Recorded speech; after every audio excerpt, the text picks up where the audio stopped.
আলহামদুলিল্লাহ, সমস্ত প্রশংসা মহান রব্বুল আলামিনের জন্য।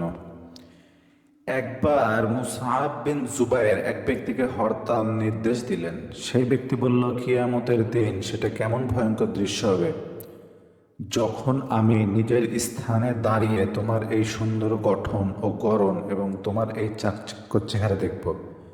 অতঃপর তোমার গর্দান ধরে নিয়ে সৃষ্টিকর্তা নিকট জিজ্ঞাসা করব, হে আমার পালনকর্তা, তুমি মুসআবের নিকট জিজ্ঞাসা করো যে সে আমাকে কেন হত্যা করেছে।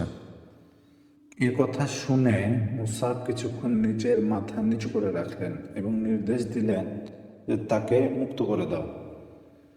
যখন সেই ব্যক্তিকে মুক্ত করে দেওয়া হলো তখন সে আবার আবদার করল, সম্মানিত আমির, যখন আপনি আমার প্রাণ বাঁচানোর নির্দেশ দিয়েই দিলেন, তাহলে আপনি আমাকে আমার জীবিকার ব্যবস্থা করে দেন যাতে আমি সচ্ছলভাবে জীবনযাপন করতে পারি।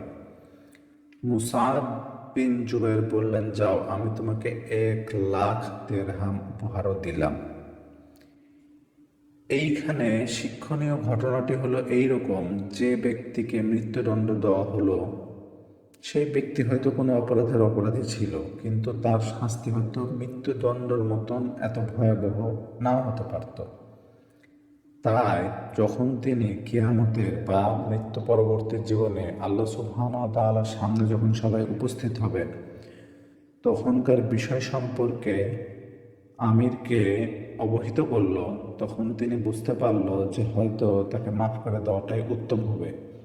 কেননা সেই কঠিন সময়ে যদি সে আমাকে আল্লাহ সুবহানাহু ওয়া তাআলার সামনে নিয়ে যায় এবং এই বিষয়ে প্রশ্ন করে, তখন যদি আমি ঠিকঠাক উত্তর না দিতে পারি, সেই জন্য তাকে মুক্ত করে দিলেন এবং তার ইচ্ছাকেও তিনি পূর্ণ করে দিলেন।